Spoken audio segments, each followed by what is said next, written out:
Her i Chicago i USA bor danske Jakob, og han er verdensberømt, fordi han har fundet en anden vej, hvor almindelige mennesker kan bytte deres travle liv ud med frihed. Han var selv almindelig lønmodtager. Jeg kom hver dag med L-Train, som er S-toget her i Chicago.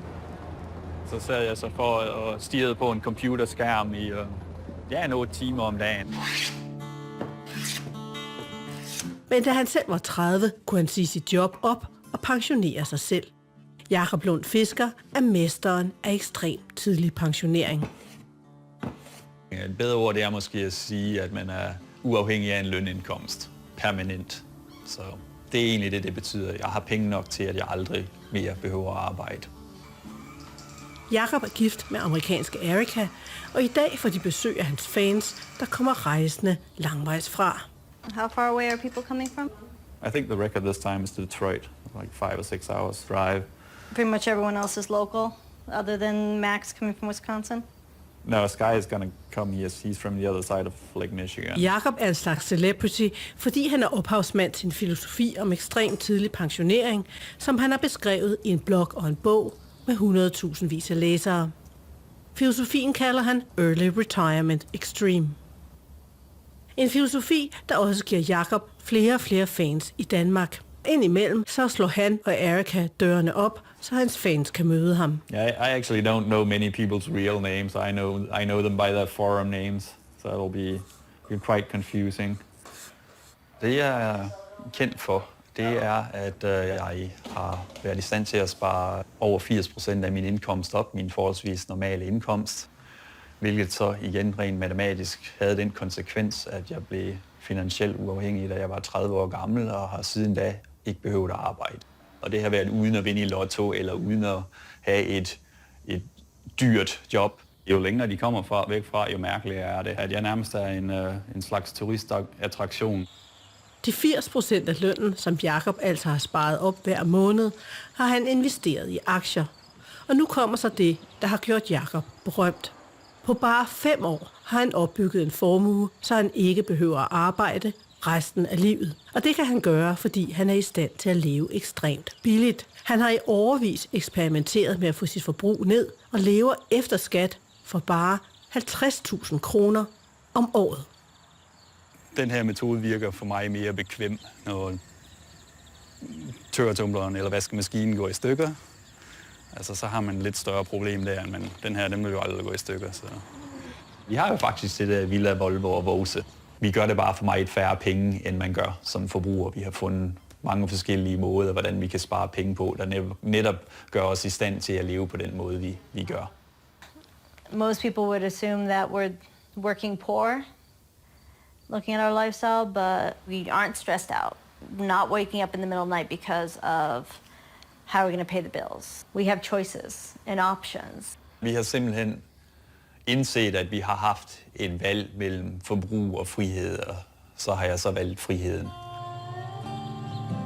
Og det er den filosofi, den opskrift, der får Jakobs følgere til at rejse helt til Chicago for at møde ham. Se, hvordan han gør. Høre, hvordan han tænker. Ja, det er jo så nogle af mine følgere eller læsere, som gerne vil møde deres kultleder. Hey, meet up? Yes. Yeah. When I read his book, I thought that it was the most reasonable thing I've read in a sea of insanity. You know, I really wanted to meet Jacob.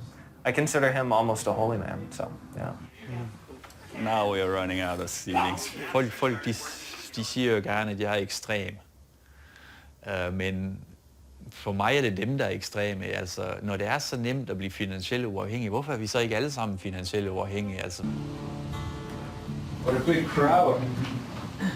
I Chicago har Jakob stuen fuld af fans, der selv er dollarmillionærer, fordi de har læst hans bog og fulgt hans blog. Flere er allerede gået ekstremt tidligt på pension. I worked for a city on the other side of the lake, and I got tired of the corruption, and unfortunately for them, I had saved up enough money to retire.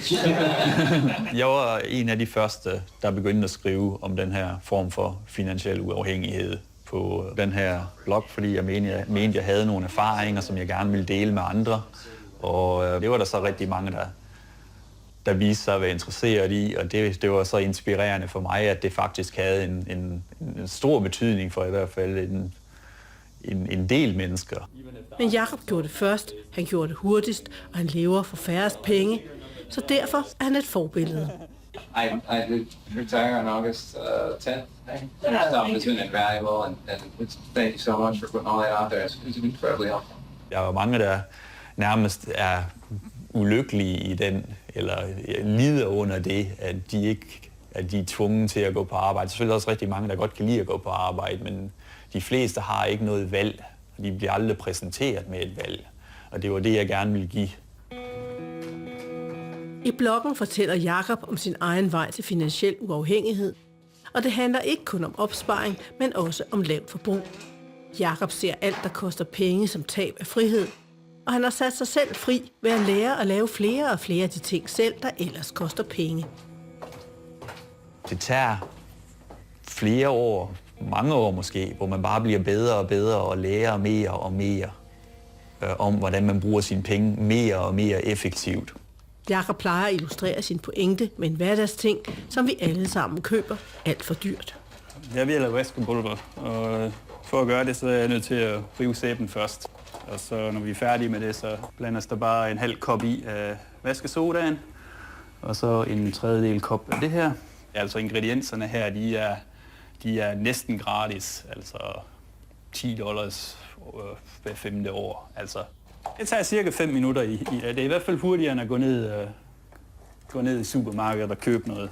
Og det er endnu hurtigere end at gå ned og gå på arbejde og tjene pengene, og så gå ned i supermarkedet og købe noget. De sidstnævnte der, det vil nok tage måske en time efter skat. Det Jakob viser her, det er, at vaskepulveret sparer ham for tid, han ellers var nødt til at bruge på at gå på arbejde og derefter i supermarkedet. Og at den sparede tid er penge værd. Så hvis man regner ud, hvor mange timer der går på den proces, sammenlignet med, at jeg bare kan komme fra kælderen og så heroppe i stuen og så lige rive det her sammen på 5 minutter, så er min egentlige timeløn faktisk utrolig høj.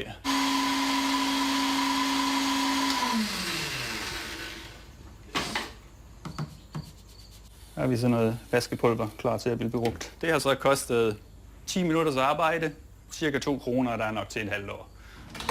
På samme måde indgår alt i Jakobs kalkyle som kapital, der erstatter behovet for at bruge sit liv på at gå på arbejde og tjene penge. Den her seng har vi fået af nogle af vores venner. Det er jo sådan en kaneseng, hvor dem her de normalt vender ud af i begge sider. Men den kunne ikke være her i vores gamle soveværelse, og jeg tog benene af med en mejsel og så videre og vendte dem om, så de pegede ind af, og så kunne den godt være der.